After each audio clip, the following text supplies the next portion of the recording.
Samantala sa iba pang balita, bukod sa Ramadan at na Eid al-Fitr, isa ring mahalagang okasyon para sa mga Muslim ang Eid al-Adha o ang Feast of Sacrifice. Sa araw na ito, inaalala ang sakripisyong ginawa ni Propeta Ibrahim o Abraham bilang bahagi ng tanggap niya sa utos ng Allah. Narito po ang aking special na report. Tulad ng Eid al-Fitr, ang Eid al-Adha rin ay importante sa lahat ng mga Muslim buong mundo.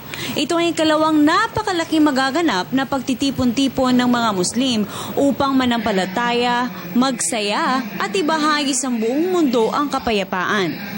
Kung ang Eid al-Fitr ay ang selebrasyon para sa pagtatapos ng Ramadan, ang Eid al-Adha naman ay isang selebrasyon ng sakripisyo kung tawagin ay Eid Qurban.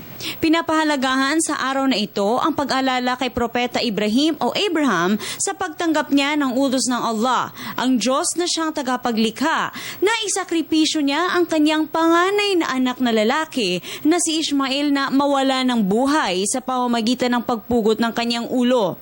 At nang makita ng Allah na tunay ang sakripisyo ng propeta sa ngalan ng Islam, laking gulat ng mga nakasaksi na ulo ng kordero ang kanilang nakita nang pugutan na ng ulo si Ismail, habang si Ismail ay nakahiga at buhay na buhay pa.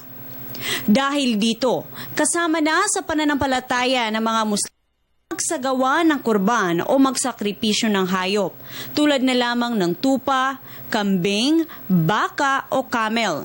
Papatayin ito at ipamimigay.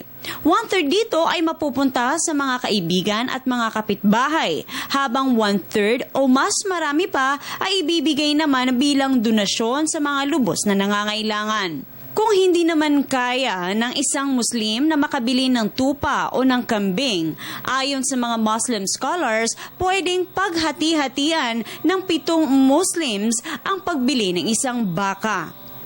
Ang Eid al-Adha ay pinagdidiwang sa ika-10 ng Dhul Hijjah ng Lunar Islamic Calendar pagkatapos makumpleto ng pilgrims o ng mga manlalakbay ang taunang Hajj sa Kaaba, Saudi Arabia. Tulad ng Eid al-Fitr, sisimulan din ang selebrasyon ng Eid al-Adha sa pamamagitan ng pagdadasal sa masjid at susundan naman ito ng seremonya. At pagkatapos, syempre, nandyan na ang lubos na kasiyahan ng pagdiriwang kasama ang mga mahal sa buhay. Para sa Telebisyon ng Bayan, ako po si Princess Habiba Sarip.